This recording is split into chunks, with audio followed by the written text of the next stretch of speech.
In the annals of history, few figures have captivated the imagination of scholars, artists, and storytellers as much as Cleopatra VII Philopator, the last active ruler of the Ptolemaic Kingdom of Egypt. Born in 69 BCE, Cleopatra was more than just a queen. She was a strategist, a diplomat, a linguist, and a ruler who skillfully navigated the dangerous political landscape of her time. Her life, shaped by ambition and intellect, would ultimately intertwine with the fate of two of Rome's most powerful men, Julius Caesar and Mark Antony, and leave an indelible mark on history. But before Cleopatra became a legendary figure, she was first a young girl raised in the opulent and politically unstable world of the Ptolemaic dynasty. To understand how she rose to power, we must first explore the origins of her lineage, her early life, and the world she was born into. The Ptolemaic dynasty. Cleopatra was not ethnically Egyptian, but rather a descendant of Greek Macedonian rulers. The Ptolemaic dynasty was established in Egypt by Ptolemy I Soter, a general under Alexander the Great. After Alexander's death in 3023 BCE, his vast empire was divided among his generals, and Ptolemy took control of Egypt, declaring himself pharaoh. His descendants ruled Egypt for nearly 3 centuries, blending Greek and Egyptian traditions, while maintaining a firm grip on power through political marriages, assassinations, and ruthless strategy. Despite their Greek heritage, the Ptolemies adopted several Egyptian customs to legitimize their rule. Cleopatra was unique among her family members in that she fully embraced Egyptian culture, even learning the language, something her predecessors had never done. This would later endear her to her subjects and strengthen her position as Egypt's rightful ruler. Cleopatra's birth and family. 69 BCE. Cleopatra VII was born in 69 BCE, in the grand city of Alexandria, cultural and intellectual hub, founded by Alexander the Great himself. Her father Ptolemy XII Auletes was the ruling pharaoh, though his reign was marked by instability and heavy dependence on Rome. Her mother's identity is debated, but many historians believe she was Cleopatra Tryphina, a co-ruler of Egypt. Cleopatra had several siblings, including Berenice IV, Arsinoe IV, Ptolemy XIII, and Ptolemy XIV. Royal families of the Ptolemaic dynasty were notorious for political rivalries and betrayals, often leading to power struggles and assassination. From a young age, Cleopatra was surrounded by intrigue and danger, and she quickly learned that survival in her family meant being smarter, more ambitious, and more ruthless than her rivals. Alexandria, the jewel of the ancient world. Cleopatra grew up in the Palace of Alexandria, a city that was one of the greatest centers of knowledge and culture in the ancient world. The Library of Alexandria, one of the most famous institutions of learning, housed countless scrolls, books, and the wisdom of previous civilizations. It was in this environment that Cleopatra received an extensive education in philosophy, mathematics, rhetoric, and politics. Her education was far superior to most women and even many men of her time. She studied under the greatest scholars of the era, learning to speak at least 7 or 8 languages, including Greek, Egyptian, Latin, Hebrew, and Aramaic. This linguistic ability would later prove critical in her diplomatic dealings, as she could negotiate without interpreters, a rare skill among rulers of the time. The Egyptian-Roman connection. By the time Cleopatra was a young girl, Egypt was no longer the great empire it had once been. The country was rich in resources, particularly grain, which made it a vital economic ally to Rome. But it was also politically weak. The Roman Republic, already expanding across the Mediterranean, exerted enormous influence over Egypt, often dictating terms to the ruling pharaoh. Cleopatra's father, Ptolemy XII, was deeply unpopular due to his heavy taxation policies and his reliance on Rome for protection. When Cleopatra was around 11 years old, her father was exiled from Egypt, and her older sister Berenice IV took control. But after a few years with Roman support, Ptolemy XII returned to power and executed Berenice IV, reclaiming his throne. This event likely left a deep impression on the young Cleopatra, a reminder that in her world, power was fragile, and alliances could make or break a ruler. Cleopatra becomes queen, 51 BCE. In 51 BCE, when Cleopatra was only 17 years old, her father Ptolemy XII died, leaving her as co-ruler with her younger brother Ptolemy XIII. As per Ptolemaic tradition, Cleopatra was forced to marry her brother, though in reality she was the true ruler. From the beginning, Cleopatra sought to rule independently. She refused to let court advisors or her brother control her decisions, which created tensions among the powerful men in Alexandria. By 49 BCE, a group of influential courtiers, including a high-ranking advisor named Pothinus, began plotting against her. They convinced Ptolemy XIII that Cleopatra was trying to seize absolute power, and in response, she was forced to flee Alexandria. Exiled to Syria, Cleopatra began assembling an army. Unlike her brother, she was determined to fight for her throne, knowing that whoever ruled Egypt would need the support of a greater power. That power, as fate would have it, was Rome. The Roman Civil War and Julius Caesar's arrival 48 BCE. At the same time, a civil war was raging in Rome between Julius Caesar and his former ally turned rival Pompey the Great. After suffering a devastating defeat, Pompey fled to Egypt, hoping to find refuge with Ptolemy. But Ptolemy's advisors saw an opportunity to gain favor with Caesar. Instead of offering Pompey sanctuary, they murdered him and presented his severed head to Caesar when he arrived in Alexandria. This act backfired. Caesar was disgusted by the betrayal, as Pompey had once been a respected leader of Rome. Meanwhile, Cleopatra saw an opportunity. If she could gain Caesar's support, she could return to power. But the question remained, how could she meet him when her brother's allies controlled Alexandria? Cleopatra's daring entrance 48 BCE. Cleopatra devised a bold plan to sneak into Caesar's palace without being detected. With the help of her loyal servant Apollodorus, she was wrapped in a carpet or possibly a linen sack, and secretly smuggled into Caesar's chamber. When the rug was unrolled before Caesar, Cleopatra dramatically emerged, a move that impressed the Roman general and immediately captured his interest. Their meeting marked the beginning of one of history's most famous alliances. With Caesar's backing, Cleopatra prepared to reclaim her throne. But first, she would have to defeat her brother in battle. The battle for Alexandria begins, 48 BCE. After Cleopatra's secret meeting with Caesar, the Roman general was immediately taken with her intelligence and charm. But beyond personal attraction, Caesar had a political interest in restoring stability to Egypt. Egypt was vital to Rome because of its abundant grain supply, and a divided Egypt could be a dangerous liability. Caesar therefore decided that Cleopatra and Ptolemy XIII should rule together as co-monarchs, in line with the will of their late father Ptolemy XII. However, Ptolemy XIII and his powerful advisors, Pothinus, Achillas, and Theodotus, refused to accept this decision. They saw Cleopatra as a threat to their own influence, and with an army already stationed in Alexandria, they chose to fight rather than share power. Realizing the city was on the brink of war, Caesar seized control of the royal palace and the nearby harbor, ensuring that Cleopatra remained safe under his protection. The Siege of Alexandria 48 BCE, 47 BCE.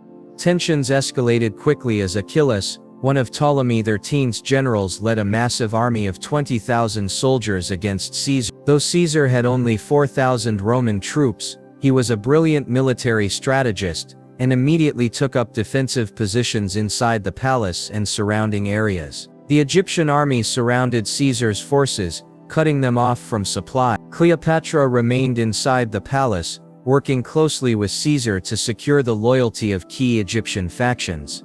Street battles erupted as the Egyptian army attempted to storm Caesar's defenses. Seeing the danger of being trapped in Alexandria, Caesar ordered his men to seize the Pharos lighthouse, a massive structure that controlled the entrance to the harbor.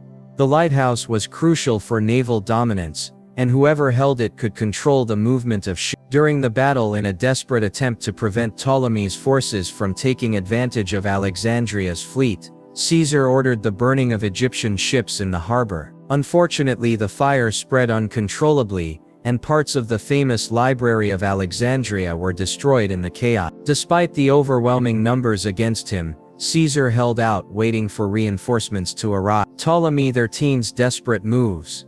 As the siege dragged on, Pothinus, Ptolemy XIII's chief advisor, attempted to negotiate with Caesar, pretending to seek peace while secretly sending messages to the Egyptian army to continue their attack. When this deception was discovered, Caesar ordered Pothinus executed for treason.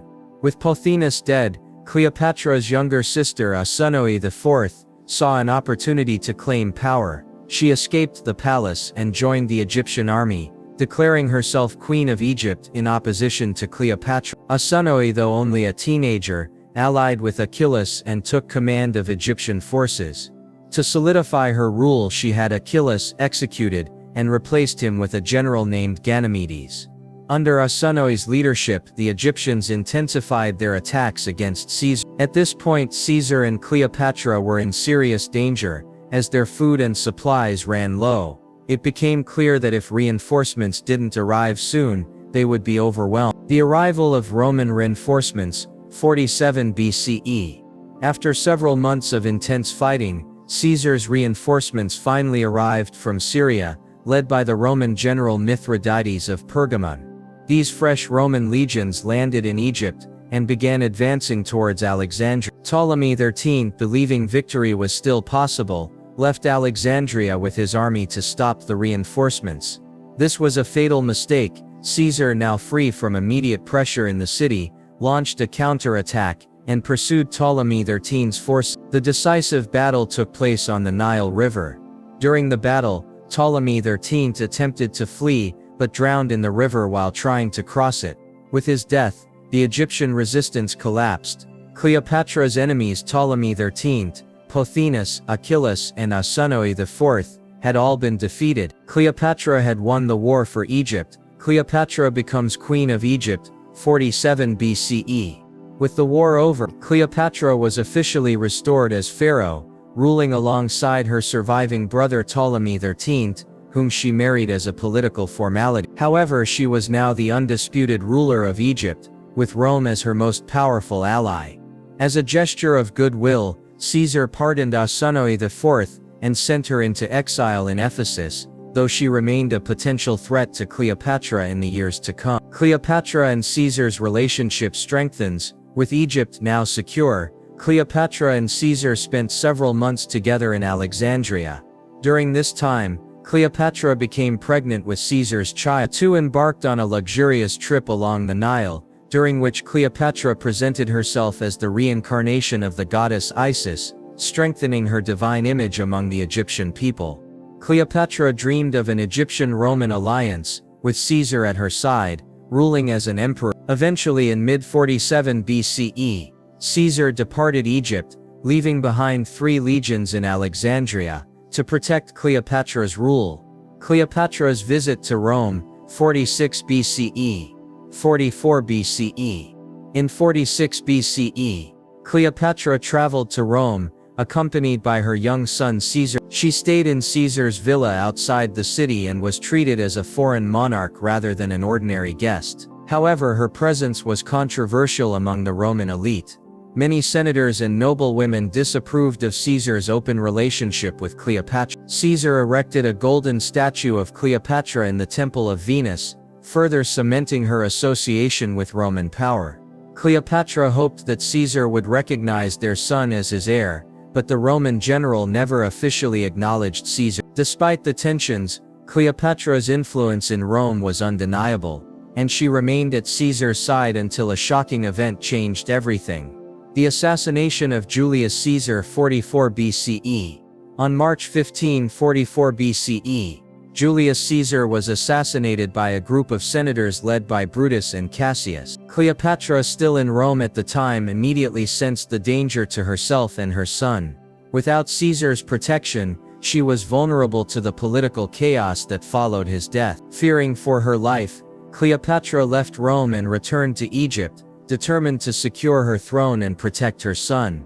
Back in Alexandria, she quietly had Ptolemy XIII assassinated. ensuring that her only co-ruler was now her son, Caesarion. For the first time, Cleopatra ruled Egypt alone. She focused on strengthening Egypt's economy, expanding trade, and reinforcing its military defenses, knowing that conflict with Rome was inevitable. By this time, Cleopatra was at the height of her power, ruling alone for the first time. But her fate remained tied to the events unfolding in Rome. The struggle for power in Rome, 44–42 BCE. After Caesar's death, a new power struggle erupted in Rome. On one side were his assassins, Brutus and Cassius, who controlled the eastern province. On the other side were Mark Antony, Octavian, Caesar's adopted heir, and Lepidus, forming what became known as the Second Triumvirate. Mark Antony and Octavian vowed to avenge Caesar's death. In 42 BCE, at the Battle of Philippi, Antony and Octavian defeated Brutus and Cassius, solidifying their control over Rome. After their victory, the empire was divided. Octavian controlled the western provinces, including Rome. Mark Antony ruled the eastern provinces, including Egypt's neighboring lands. With Rome's power shifting eastward, Cleopatra knew it was only a matter of time before she had to negotiate with Antony to secure Egypt's future. The summoning of Cleopatra 41 BCE. As Mark Antony established his rule over the eastern provinces, he quickly realized that Egypt, the wealthiest kingdom in the region, was vital to his plan. Antony was in Tarsus, modern-day Turkey, when he sent a summons to Cleopatra, ordering her to appear before him. Cleopatra understood that this was not just a meeting, it was a test. She had to present herself not as a subject of Rome, but as an equal to Antony. Cleopatra prepared meticulously for this encounter. She crafted an entrance that would leave Antony in awe, showing him that Egypt was still a force to be reckoned with. Cleopatra's spectacular arrival in Tarsus. In 41 BCE, Cleopatra arrived in Tarsus, in one of the most legendary displays of power and wealth in history. She sailed down the Cydnus River on a golden barge, with silver oars and purple sails. She was dressed as Aphrodite, Venus, the goddess of love, reinforcing her divine image. Musicians played soft melodies, and her attendants fanned her with peacock feathers while the air was filled with the scent of exotic perfume. The entire city stopped to witness her arrival. Even Antony himself was astonished. Cleopatra's entrance was a calculated move. She knew how to manipulate the image of power and seduction. Antony, known for his love of luxury and indulgence, was instantly captivated by her presence. That night she invited Antony to a grand feast on her ship, where she displayed the full splendor of Egypt. Instead of presenting herself as a desperate queen seeking Roman favor, Cleopatra acted as a goddess entertaining a guest in her divine kingdom. Antony, overwhelmed by her charm, fell under Cleopatra's spell just as Caesar had years before. The alliance between Cleopatra and Antony. Following their meeting, Cleopatra and Antony forged both a political and romantic alliance. Antony needed Egypt's wealth to fund his military campaigns, especially against the Parthian Empire. Cleopatra in return sought Rome's protection to ensure Egypt's independence.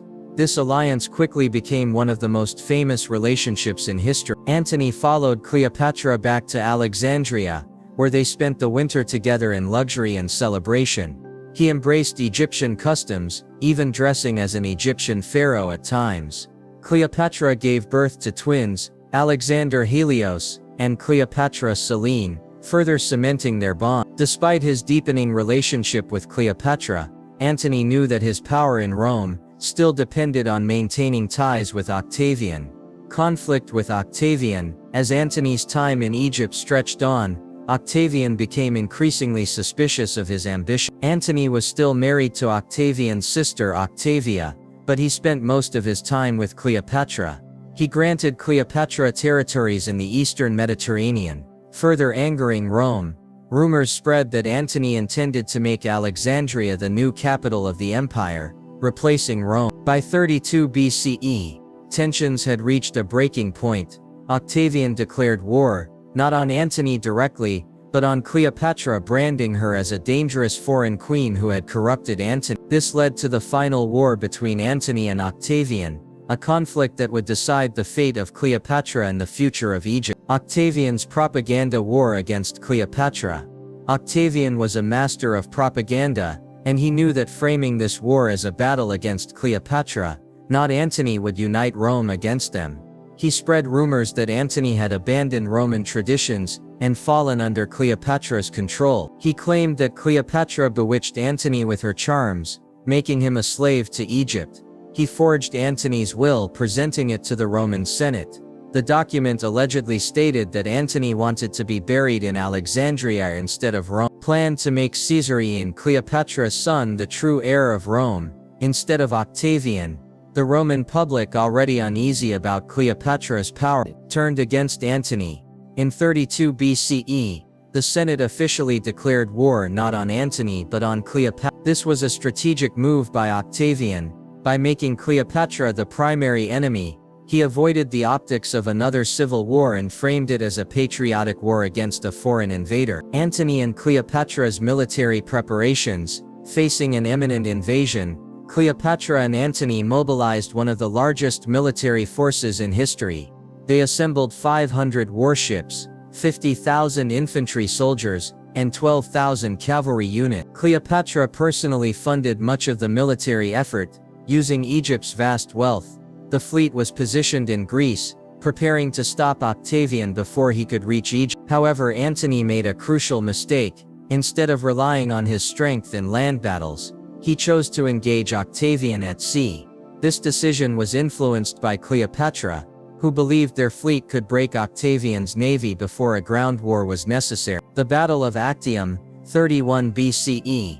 A decisive moment. The Battle of Actium took place on September 2, 31 BCE, off the western coast of Greece. The two sides.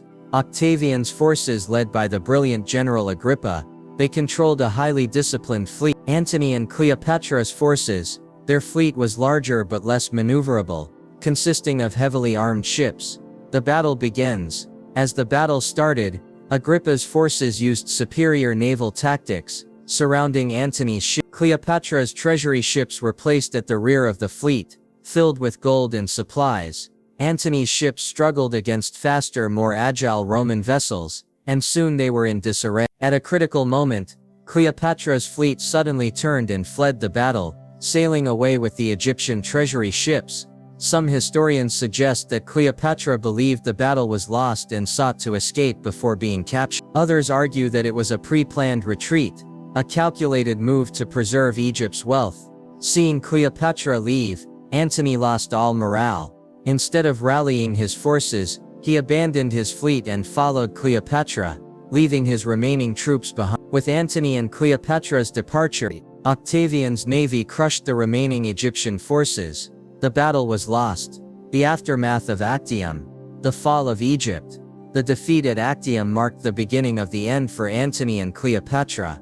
Antony's land forces surrendered without a fight. Cleopatra and Antony retreated to Alexandria, but their allies deserted them one by one. Antony, once one of the greatest generals of Rome, was now a fugitive, dependent entirely on Cleopatra. In August 30 BCE, Octavian's forces landed in Egypt. Antony attempted to rally his remaining troops, but most of his soldiers refused to fight, realizing the war was already lost. With no way out, Cleopatra knew her fate was sealed. She attempted to negotiate with Octavian, hoping to save Egypt and her children. However, Octavian's goal was clear. Egypt would become a Roman province, and Cleopatra would not be allowed to rule. Desperate, Cleopatra retreated to her tomb, preparing for the inevitable. Antony's tragic end. With Alexandria surrounded, Antony believed Cleopatra had already taken her own life. In despair, he fell on his own sword, but the wound was not immediately fatal. As he lay bleeding out, word arrived that Cleopatra was still alive. Antony's men carried him to Cleopatra's tomb, where he died in her arms. This final tragic moment marked the end of Antony's life and the downfall of his ambitions. Cleopatra, now alone, faced her final decision: surrender or die on her own terms. Cleopatra's final gamble, negotiating with Octavian. With Antony dead, Cleopatra attempted one last negotiation with Octavian. She hoped to secure the throne for her son Caesarion, offering riches and peace. However, Octavian had no intention of letting Caesarion rule. He wanted Egypt fully under Roman control. Realizing that she would be taken to Rome as a prisoner, Cleopatra made her final choice. On August 12, 30 BCE, Cleopatra took her own life, avoiding the humiliation of being paraded through Rome as a trophy. Ancient sources claim she died from the bite of an asp, Egyptian cobra, but some scholars suggest she may have ingested poison instead. She was buried alongside Antony, fulfilling their final wish to be together in death. 8. The fate of Egypt and Caesarion. With Cleopatra's death, Egypt fell to Rome, marking the end of the Ptolemaic dynasty. Octavian executed Caesarion, ensuring no rival claimant to Rome's leadership remained. Egypt became a Roman province, controlled directly by Octavian. This was the end of an era. Cleopatra, the last pharaoh of Egypt, was gone. With Cleopatra's death, the Ptolemaic dynasty ended, and Egypt became a Roman province. But Cleopatra's story did not end with her passing. Over the centuries, Cleopatra became a symbol of power, intelligence, and seduction. Ancient historians, many of them Roman, shaped her image, sometimes distorting the truth. Artists, writers, and filmmakers turned her life into legend, making her one of the most famous figures in history. What happened to her children? Cleopatra's 4 children faced different fates. Caesarion, son of Julius Caesar and Cleopatra, was executed on Octavian's orders.